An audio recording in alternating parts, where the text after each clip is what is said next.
పునుగులు. ఇప్పుడు సాయంత్రం ఈవినింగ్ టైము చల్లగా ఉంది వెదరు. ఈ చల్లని వెదర్లో వేడివేడి ఇట్లా పునుగులు చేసుకొని తింటే సూపర్ ఉంటుంది కదా. మమ్మీని చేయమన్నా చేసేసింది. లోపల చూడుర్రి ఎంత సాఫ్ట్గా పొరలుగా వచ్చింది. అసలు ఇట్లా ఈ చల్లని వెదర్కి ఇట్లా వేడివేడిగా పునుగులు చేసుకొని, ఈ చట్నీ కూడా పుట్నాలు వేసి చేసింది మమ్మీ. ఇది సపరేట్ ఉంటుంది దీనికి కాంబినేషన్. మొత్తం వీడియో చూడాలంటే మీరైతే నేత్ర ఛానల్కి వెళ్ళి చూడాలి. అప్పుడే మీకు అర్థమవుతుంది. నేను ఎంత చెప్పినా మీకు అర్థం కాదు వేస్ట్గా నేను చెప్పుడు.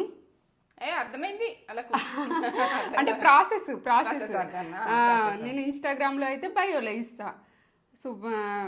బయోలో ఉంటుంది మన ఛానల్ లింక్. నేత్ర ఛానల్లోకి వెళ్ళి అయితే యూస్ చేయుర్రి. సూపర్ చూడండి, తొందరగా చేసుకొని తొందరగా తినోద్ది. వేడిగా పిల్లలు మీరు ఎంజాయ్ చేయండి.